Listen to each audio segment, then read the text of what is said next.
Kung ikaw ay higit sa 55 taong gulang o may mahal ka sa buhay na tumatanda na, malamang na naisip mo na ang pinakamahalaga para maalagaan ang sarili ay ang maglakad araw-araw. Baka iniisip mong sapat na ang maglakad ng 30 minuto o 1 oras bilang arawang ehersisyo. O baka iniisip mong natural lang ang pagtanda. Dumarating ang panahong humihina ang katawan bawat taon at wala ka nang magagawa.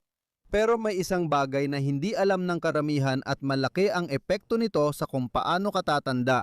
Ang bilis ng iyong paglalakad ay nakakahiwatig ng medyo eksakto kung gaano ka katagal mabubuhay. Hindi lang ito kasabihan sa libro, kundi based sa sistematikong pag-aaral na sumuri sa 92 pag-aaral at halos 6,000 matatandang higit 65 taong gulang. Magandang balita, maari pa itong mapabuti. Sa video na ito, tatalakayin natin kung bakit senyales ang mabagal na paglalakad. Mas seryoso ito kaysa iniisip. Bakit hindi sapat ang simpleng paglalakad paglampas 60, kahit kabaligtaran ang sinasabi ng iba? At ang 3 ehersisyong napatunayan sa pagsusuri ng 92 pag-aaral ang may pinakamalaking epekto sa paglalakad. 3 ehersisyo na pwedeng gawin sa bahay, walang gym at walang mamahaling kagamitan.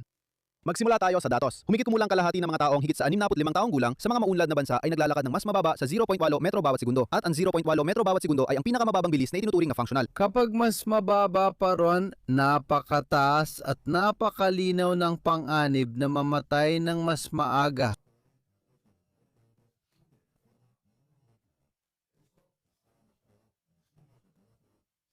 Pinatunayan ito ng seryosong pag-aaral ng populasyon, hindi gawa-gawa, kaya lumalabas ang tanong ng lahat kapag narinig ito. Bakit konektado ang bilis ng lakad ko sa haba ng buhay ko? Hindi ito mahika, ang bilis ng paglalakad ay nangailangan maraming bagay na gumagana ng sabay-sabay, hindi ito basta-basta lang.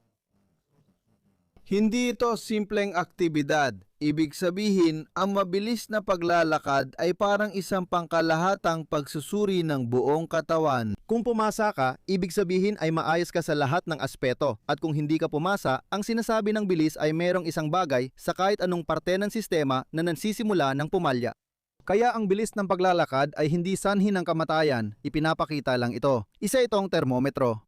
Mahalaga sa termometro na hindi ito sirain, kundi intindihin at kumilos ayon sa sinasabi nito. Tatalakayin natin ito dahil para maintindihan ang solusyon, dapat ding maunawaan ang problema. Pagsapit ng edad, 30 unti-unting nababawasan ang muscle mass bawat dekada. Normal itong proseso na tinatawag na sarcopenia at nararanasan ng lahat. Pagsapit ng 60, mas mabilis ang pagkawala ng muscle mass at unang nawawala ang pinakaimportante. Hindi ito ang maximum na lakas, kundi ang power na lakas na ginagamit kasabay ng bilis. Para maintindihan ito, isipin mong naglalakad ka sa bangketa, natapilok sa nakaangat na semento at ginamit ang binti mo para hindi matumba. Kailangan mong mag-react at maglabas ng lakas agad. Yan ang power. Kung mabagal ka maglabas ng lakas, matutumba ka pa rin. Hindi sapat na may kalamnan ka, kailangan mabilis mag-react at agad maglabas ng lakas ang kalamnan mo. Natututunan lang yan sa isang uri ng ehersisyo na tatalakayin natin. Sunod na. Punta tayo sa pag-aaral. Isang mananaliksik na ang pangalan ay Mariana Wingwood kasama ang kanyang grupo ay gumawa ng isang malaking bagay. Noong 2026, kinuha nila halos lahat ng siyentipikong literatura na umiiral tungkol sa strength training para sa mga matatanda at paglalakad. Hindi 10, hindi 90, kundi halos 6,000 pag-aaral na may average edad na 73 taon. Sa kanilang mga kalahok, nire-review nila ang lahat para sagutin ang isang napaka-konkretong tanong. Kapag ang isang nakatatanda ay nagte-training ng lakas, gumaganda ba ang kanyang paglalakad? Oo o hindi? Kung gumaganda nga, anong pinaka-epektibong ehersisyo? Napakalinaw ng mga resulta at isa-isa ko itong ikukwento sa iyo. Ang unang resulta ay kung ang strength training ay tunay na nagpapabuti ng lakad at hindi lang kaunti kundi malaki ang pagbabago. Pinapabuti nito ang bilis ng paglalakad, pinapahaba ang distansya na kayang lakarin ng tao, at lalo nitong pinapabuti ang isang pagsusuri na tinatawag na time up and go test. Kasama sa geriatrics na pagsusuri ang pagtayo sa upuan, paglakad ng 3 metro pagliko at pag-upo muli. Habang mas mabilis mo ginagawa ang pagsusuri, mas gumaganda ang lagay mo. Yan ang pinaka nag-improve dahil sa strength training at malaki ang naging agwat ng improvement. Pinakakapaki-pakinabang ang pangalawang resulta dahil nakita ng mga mananaliksik kung anong ehersisyo ang may pinakamalaking epekto sa paglalakad at tatlo ang malinaw na nagwagi. Ang plantar flexion ng buong bukong, ang abduction ng balakang, nakita natin na may tatlong malinaw na nagwagi. Ang plantar flexion ng buong bukong, ang abduction ng balakang, at ang multi-articular leg press, ang tatlong ehersisyong yon ang nangungguna sa lahat ng iba pa. Ngayon, ipapaliwanag ko si Tro ng detalyado. Ang ikatlong resulta ay tumukoy sa mga nakadismaya. Ang elastic band na ginamit sa lakas na pagsasanay ay halos walang epekto. Mahalagang sabihin ito dahil karaniwang ibinibigay ang mga bandang ito sa matatanda sa konsultasyon. Hindi ibig sabihin na walang silbi ang mga banda, kapaki-pakinabang din silang kagamitan. Pero kung ito lang ang tanging lakas na ehersisyo ng matanda, hindi ito sapat dahil kulang ang bigat na naibibigay nito para hamunin ang kalamnan. Para lumaki at lumakas ang kalamnan, kailangan itong hamunin. Para mas maintindihan mo, ipapaliwanag ko ito gamit ang malinaw na larawan. Paglampas ng 6 na po kung hindi ka mag-ehersisyo, parang kotse ang katawan mo na nakaparada sa garahe at iniusog mo lang ng 5 metro araw-araw para lang hindi mawala ang pwesto. Ano ang nangyayari sa kotse na yon habang lumilipas ang panahon? Naninigas ang makina, natutuyo ang baterya, nakakaproblema ang preno, hindi dahil luma ang kotse, kundi dahil hindi mo ginagamit. Ang paglalakad ng 30 minuto araw-araw para sa matanda ay parang pag-usog ng kotse ng 5 metro. Mas okay na kaysa wala pero hindi talaga umaandar. Para talagang umandar ang makina, kailangan mong apakan ang silinyador. Para sa matanda, ang pag-apak sa silinyador ay pagsasanay ng lakas na may resistensya at paghamon sa kalamnan. Kaya makikita mong maraming tao ang regular naglalakad, pero habang tumatanda, nadadapa pa rin at nawawalan ng kakayahang mamuhay ng mag-isa. Mabuti ba talaga ang paglalakad? Oo, pero hindi sapat ang paglalakad lang.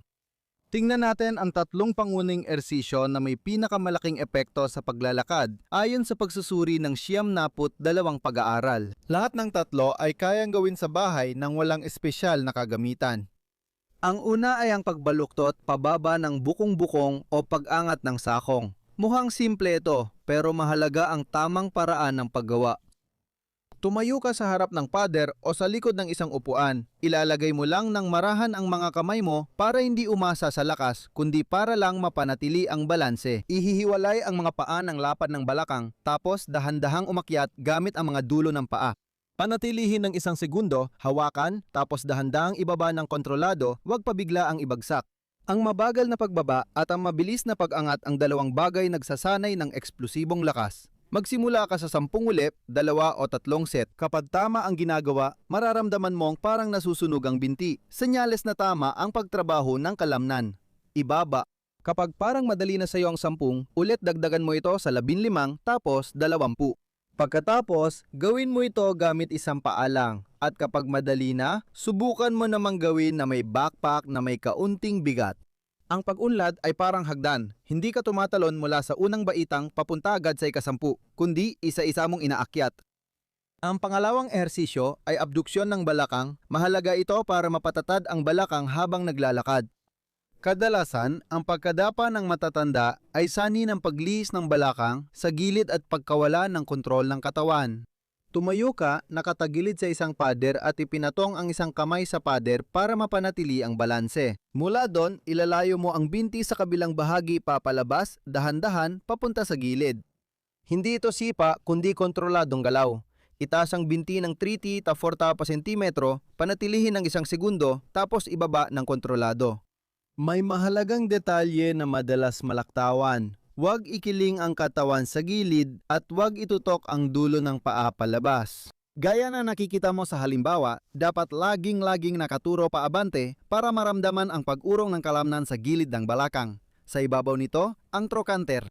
Ang binti ang gumagalaw palabas at ang mahalagang detalye dito ay ang paggalaw ng binti. Ang paggalaw ng binti at balakang. Perpekto, tama ang ginagawa mo. At bilang pag-unlad, kapag pakiramdam mo ay madali na ang 10 sa bawat gilid, maaari mo itong gawin na may kaunting bigat, madlagay ng pabigat sa may bukong-bukong o kahit madlagay ng elastic band sa paligid ng mga buong-bukong.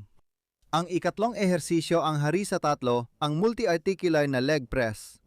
Dahil walang leg press machine sa bahay, papalitan ko ito ng pinakamalapit at epektibong squat gamit ang upuan. Tumayo sa harap ng upuan ng nakatalikod dito, ang mga paa ay lapad ng balakang at nakaunat ang mga braso sa harap para balansihin. Yuyuko ka sa tuhod at balakang na parang uupo pero dahan-dahan lang.